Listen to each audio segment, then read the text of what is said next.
Bonjour et bienvenue sur ce podcast, le seul podcast qui vous aide à transformer tous les défis du quotidien, que ce soit avec vos enfants, vos partenaires, votre boulot et tous les domaines de votre vie, afin de les transformer en opportunités de connexion, d'apprentissage et d'épanouissement. Je suis Noémie de Saint-Cernin, je suis coach, conférencière, formatrice, auteure best-seller de plusieurs livres, mariée et maman de 3 enfants.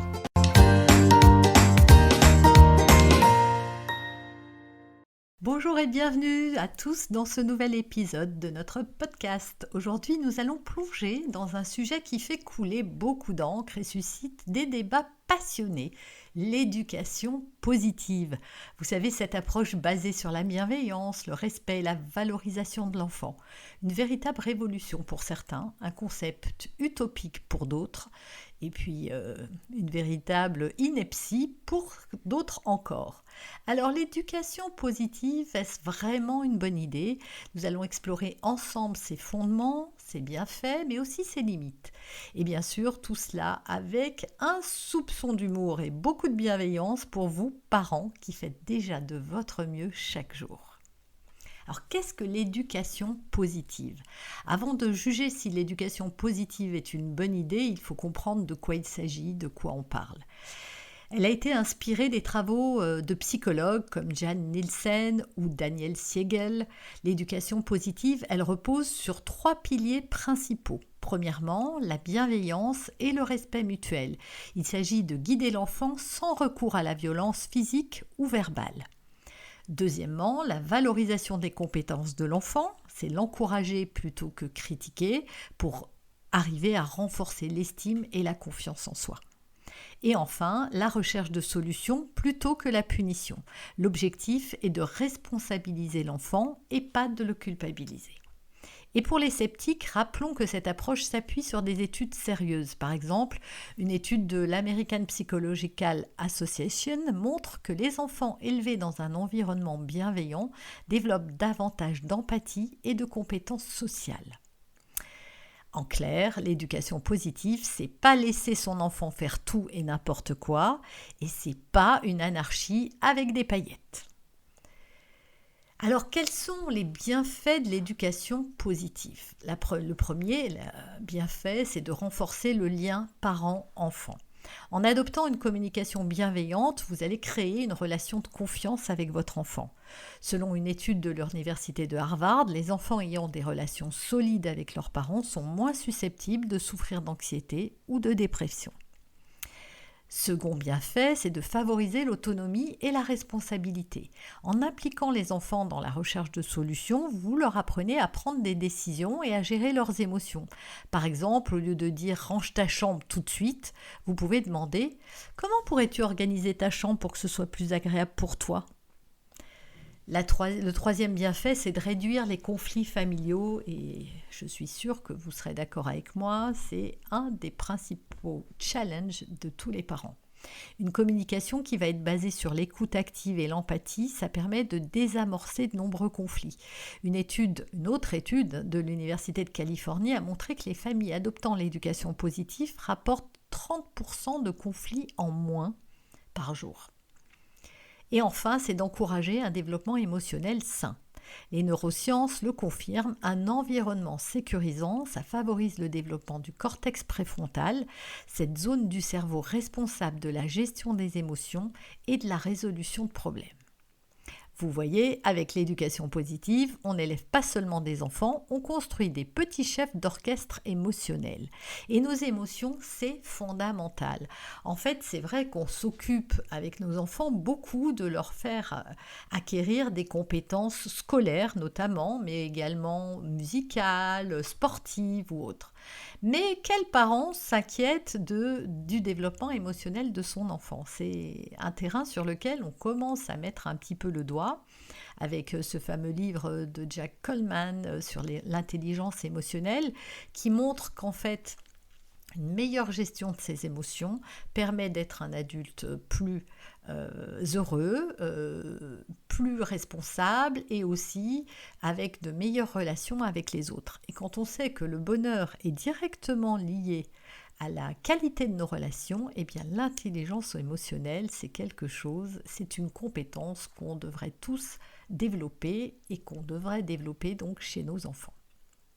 Alors quelles sont les limites et est-ce qu'il y en a et est-ce qu'on peut la critiquer, cette éducation positive? Bah oui, évidemment, comme toute méthode, elle a ses limites, elle a certaines choses sur lesquelles je me rends compte en tant qu'accompagnante et coach parental qu'il y a des limites à cette éducation. Le premier, c'est un idéal qui est un peu difficile à atteindre, surtout avec une to-do list qui ne désemplit pas, un manque de temps constant, surtout avec des mamans qui travaillent ou quand on a beaucoup d'enfants, même quand on est à la maison et au foyer. Il y a aussi toutes les familles monoparentales. C'est pas toujours facile de consacrer autant de temps à la méthode. Parce que oui, l'éducation positive, ça peut sembler utopique. On n'est pas des robots et il est normal de perdre patience parfois. Ça, c'est normal. Une étude française de l'Ipsos révèle que 70% des parents se sentent coupables de ne pas appliquer parfaitement les principes de l'éducation positive.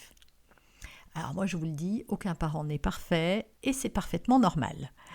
En fait, c'est aussi une des limites de l'éducation positive, c'est qu'elle est centrée entièrement sur les besoins de l'enfant. Voilà, on ne parle que de lui dans cette éducation positive et on oublie le parent qui lui aussi aurait bien besoin de bienveillance, d'empathie, de paix et de plein d'autres choses encore.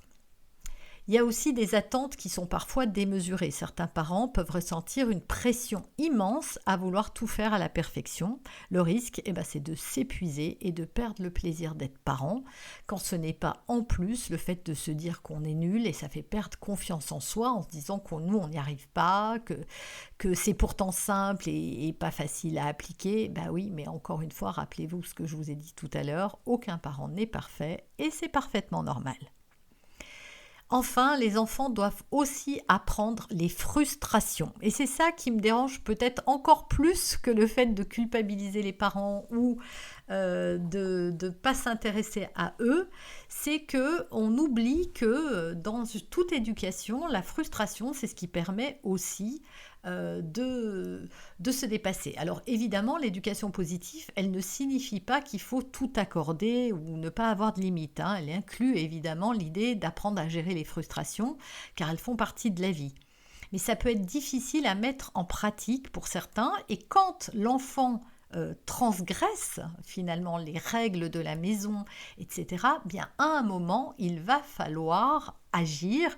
Et donc oui, éliminer complètement la punition, je suis d'accord, mais ne pas avoir de conséquences négatives au comportement, là, je ne suis pas d'accord.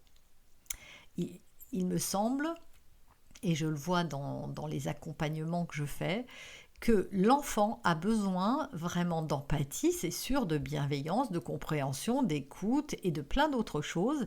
Mais quand il outrepasse les limites, et c'est un peu son job à lui, et c'est un enfant, donc forcément il va faire des bêtises, il va tester nos règles, nos limites, notre épuisement aussi, notre cohérence et congruence entre ce que le papa dit ou la maman dit. Voilà, il va y avoir tout ça, il y a aussi l'épuisement, la fatigue et plein d'autres choses encore qui font que parfois l'enfant va être un peu plus insolent ou un peu plus agité ou autre. Et donc quand il ne respecte pas les règles et qu'elles ont été clairement énoncées, eh bien une conséquence négative à son comportement me semble être une bonne chose. Alors l'éducation positive, en fait, c'est comme une boussole. Elle donne une direction, mais vous restez aux commandes du navire.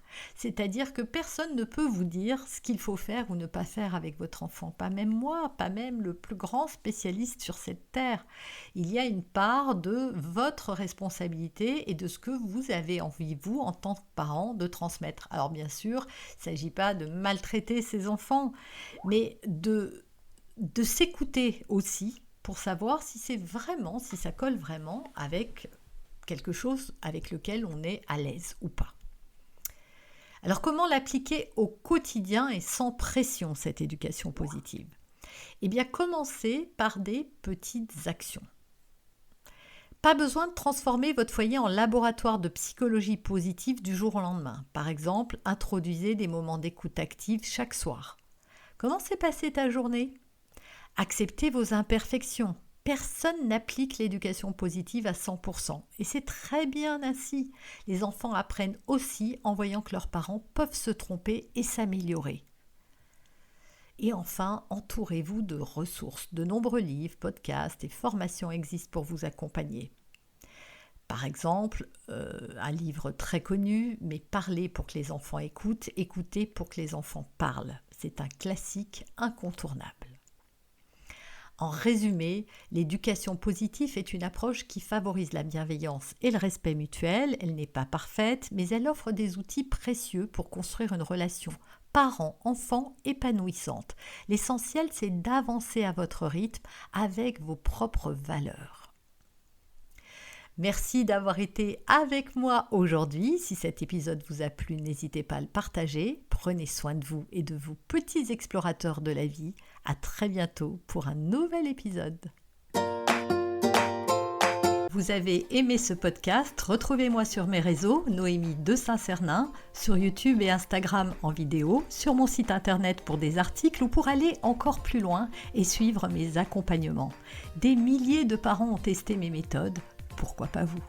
Et n'oubliez pas de laisser un avis 5 étoiles pour m'aider à diffuser mes graines de conscience et de bienveillance auprès de tous les parents.